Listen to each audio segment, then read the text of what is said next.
에베소서 3장 7절로 13절의 말씀입니다. 이 복음을 위하여 그의 능력이 역사하시는 대로 내게 주실 하나님의 은혜의 선물을 따라 내가 일꾼이 되었노라.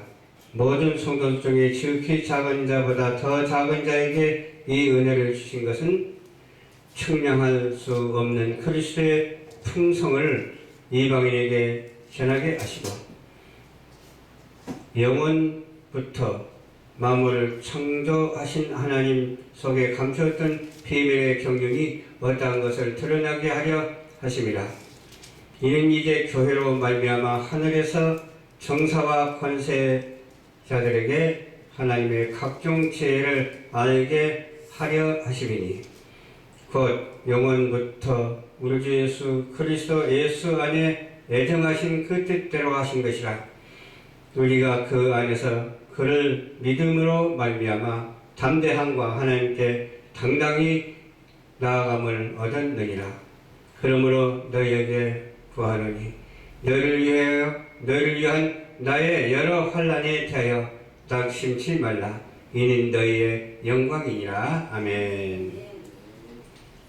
예, 오늘 본 말씀을 중심으로 해서 성도의 생활이라는 말씀으로 은혜를 나누고자 합니다. 우리에게 주신 것이 있는데 참 소중한 것을 받았어요. 그 소중한 것이 무엇입니까? 예, 믿음의 선물을 받았어요.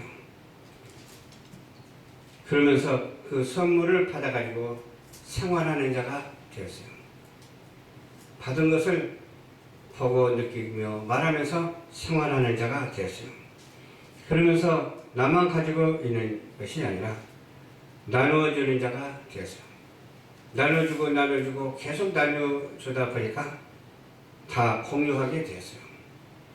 하나님의 말씀은 공유해서 은혜스러운 그러한 삶의 모습을 보이고 많은 사람 앞에 나가서 증거하는 우리 모두가 되어야 될 줄로 믿습니다. 그러나 너희는 택하신 족속이라고까지 이렇게 말을 했어요. 또 그뿐입니까? 왕같은 제사장이라고까지 말을 했어요. 그러면서 우리 나라를 가리켜서 뭐라고 했어요? 거룩한 나라라 이렇게 말씀하셨어요. 우리 대한민국을 가르쳐서 거룩한 나라라 그렇게 이해가 돼요. 그리고 우리 국민들을 향해서 말씀하시기를 소유된 백성이라고 말씀하셨어요. 꼭 우리 대한민국 백성뿐이겠습니까? 다른 나라 백성들도 동일한 백성들이 있는 줄로 믿습니다. 그제는 어두움에서 살았는데 이제는 빛으로 살고 있어요.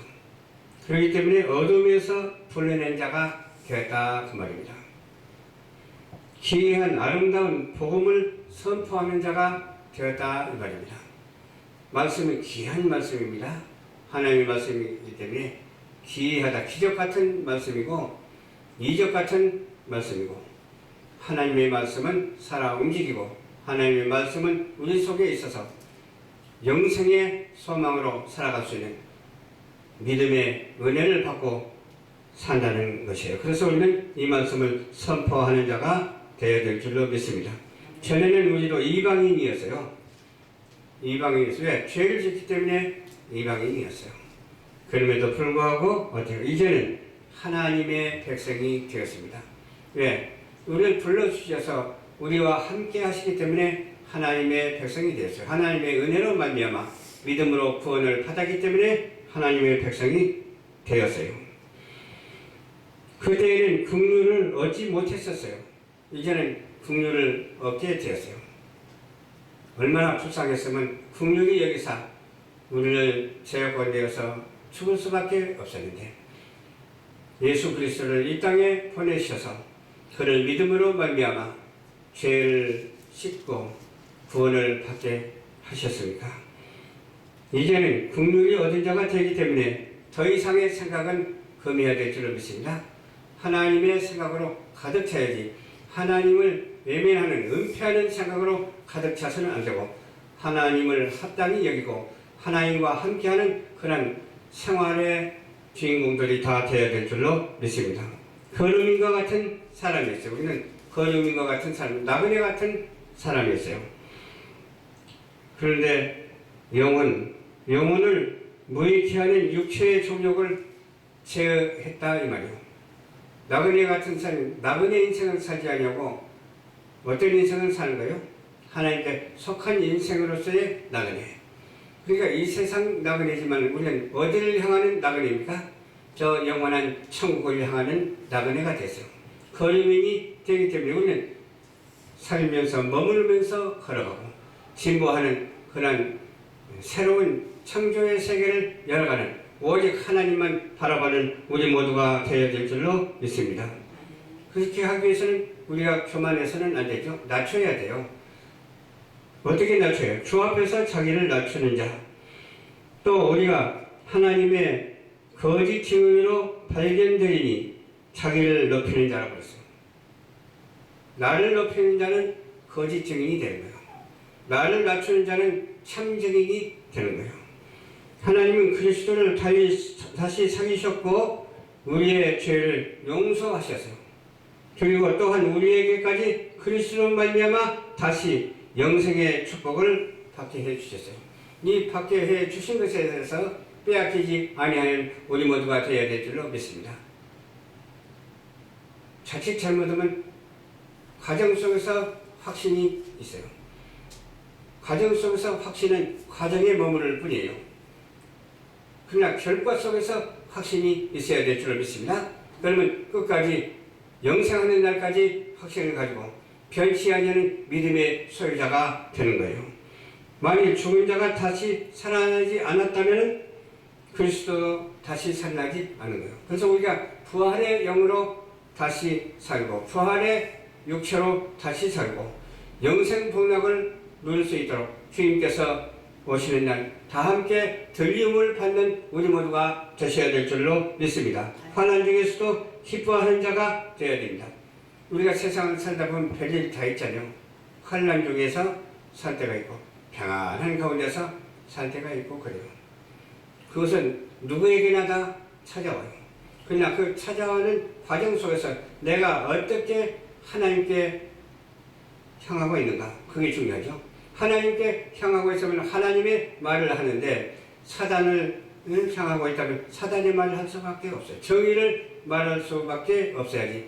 불의를 말할 수밖에 없는 그런 인생이 되어서는 안 되고 어떻게 해야 돼요? 환난 중에서도 다 이겨내고 기뻐하는 자, 은혜로운 자가 되시기를 주님 이름으로 축원합니다. 내 형제들아, 너희가 여러 가지 시험을 당하거든 온전히 기뻐하라. 야, 시험을 당하는데 기뻐하는 사람이 얼마나 있겠는가 생각해 볼 수가 있어요.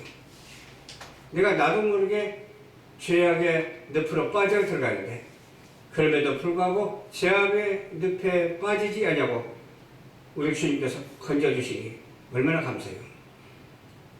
그런 환난 가운데서 건져주신 하나님을 찬양하고 환난 가운데서도 우리를 구원하여 주신 하나님께 감사하고 늘 우리는 어떻게 살아야 된다고요? 오직 미련을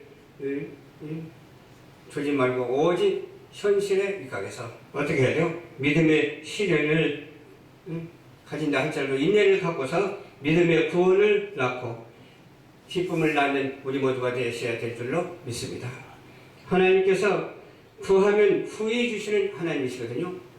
안 주는 하나님이 아니세요. 무엇이든지 하나님께 구하기만 하면 다 주세요. 다 주는데 어떤 것을 주십니까? 축복받는 것을 받아야지 축복 못 받는 것을 받아서는 안 돼요. 그렇잖아요. 원수 마귀 사단은 저주를 가져다 주고 축복을 주질 않아요. 그러나 우리 하나님께서는 축복을 가져다 주고 우리를 세워주시면서 쓰시는 하나님, 그 하나님의 사명을 감당하기에는 부족함이 없는 저와 여러분들이 되셔야 될 줄로 믿습니다. 그래서 하나님께서 구하면 후히 주시는데 하나님께서 어떻게 주시냐? 되어서 눌러서 흔들어서 넘치게 주십니다. 하나님께 성도의 생활을 맡기면 하나님께서 책임져 주신다니까요. 그와 같이 후히 주시고 그냥 더 많이 내려주신다니까요. 우리 모두가 오직 이렇게 하나님의 축복을 받고 살아가는, 하나님을 높이고 예수 그리스도를 증거하고 살아가는 그런 우리 시청자 여러분들이 되시고, 우리 지구촌에 있는 많은 성도들이 다 되시고, 특별히 우리 열방 전파 교회 성도들이 되시기를 주님 이름으로 축원합니다.